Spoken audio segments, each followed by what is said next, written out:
WLBT, 3 on your side. WLBT News starts now. It's 6:30. Good morning. I'm First Alert meteorologist Julia Wyden, and I am watching this storm system right now that's bringing rain to the very southern part of our state at this moment. But as for what's happening in the downtown Jackson area right now, you look live over the Alpha Insurance Skycam view of downtown Jackson, and it looks beautiful. We just have high clouds in the area. A really gorgeous start to the morning. Hey, get your camera phones out, your smartphones, start snapping photos of that sunrise. Send them to me. Send those pictures to me.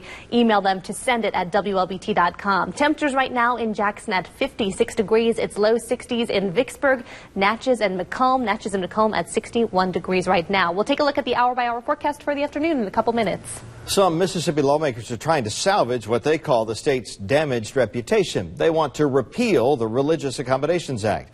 A group of Democrats is calling for a repeal of the law signed last week by Governor Phil Bryant. The deadline rules would have to be suspended for them even to put the resolution to a vote. Still, they're holding out hope they can offer a second chance for review. The bill's supporters don't think it has a chance of being repealed.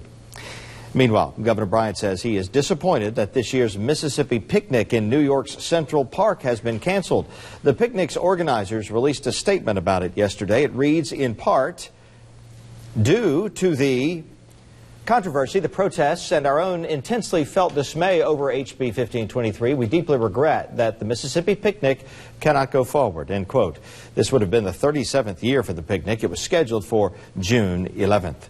For continuing coverage of this story, keep it right here on WLBT and msnewsnow.com. You can also get alerts right to your phone by downloading the free MS News Now app. The Mississippi state flag issue has made its way into federal court. A federal judge is reviewing claims from a Grenada attorney that the flag's Confederate emblem is making him physically sick. Annette Pegler spoke with him and has more.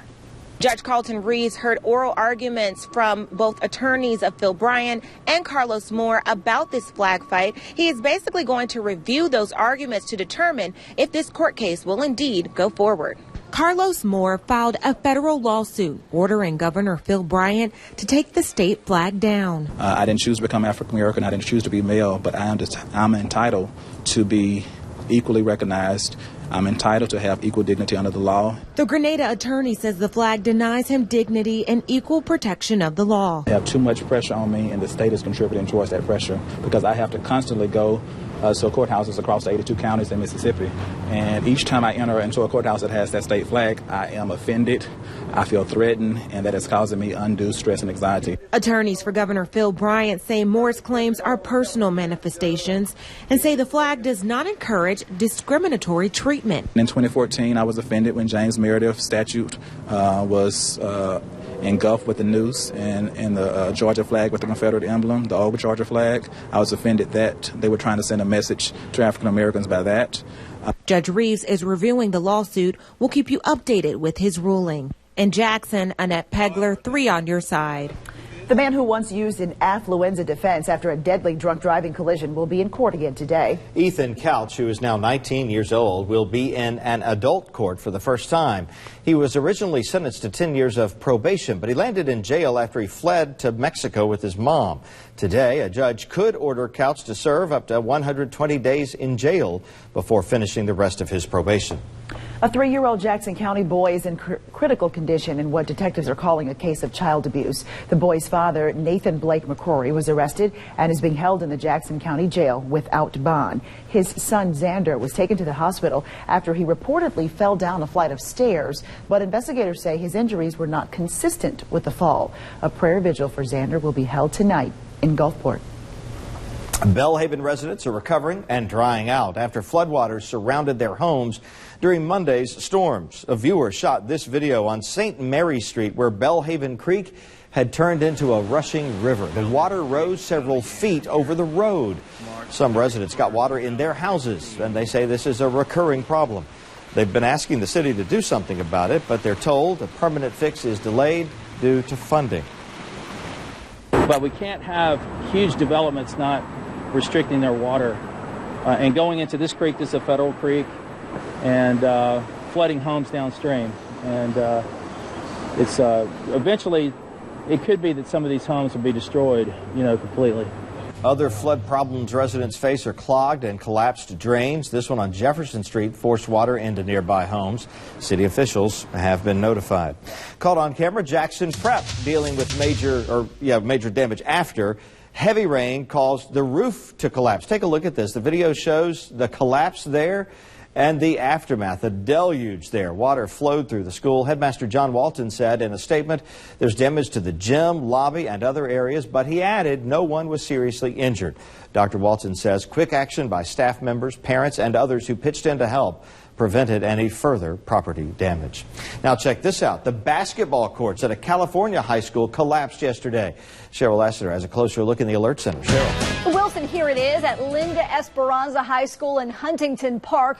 We are learning in the Alert Center that this has been a slow cave-in over several months, in fact. Officials have been monitoring it all that time. They noticed the pavement was settling in January. It is now collapsed into a man-made stormwater collection basin. It's essentially an underground pond that has been covered over with pavement. By the way, that area has been fenced off since January, so no one has been allowed on those courts, but it has been a conversation piece for students. That's the latest from the Alert Center. All right, Cheryl, now check this out. A father reeled in something more than just a big fish. There he is. It was all caught on camera. That's Lance Burgos. He and his 11-year-old daughter were fishing last Saturday in Baton Rouge when something strong started tugging on their line. Assuming it was a big fish, Burgos warned his daughter, who reached in to help to stay back. Seconds later, the jaws of a gator. Can you can't quite see it there. It's almost like a shot of jaws coming up out of the water. That was the big fish that was tugging on his line.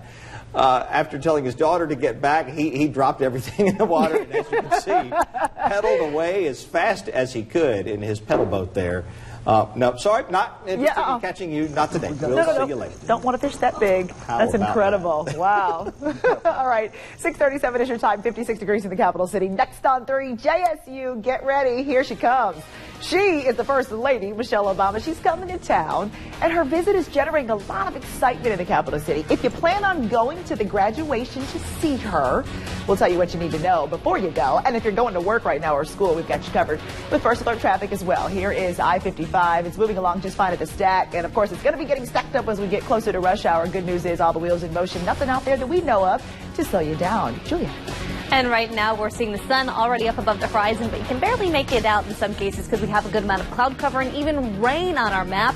In the southwest corner of our state, Wilkinson County, Amite County, even into Pike County, starting to see those showers at the moment. Grab your umbrella before you head on out the door, especially those of you who are along and south of the Highway 84 corridor. We're going to track out this storm system. I'll let you know where it's headed and how long it's going to impact us for coming up right after the break.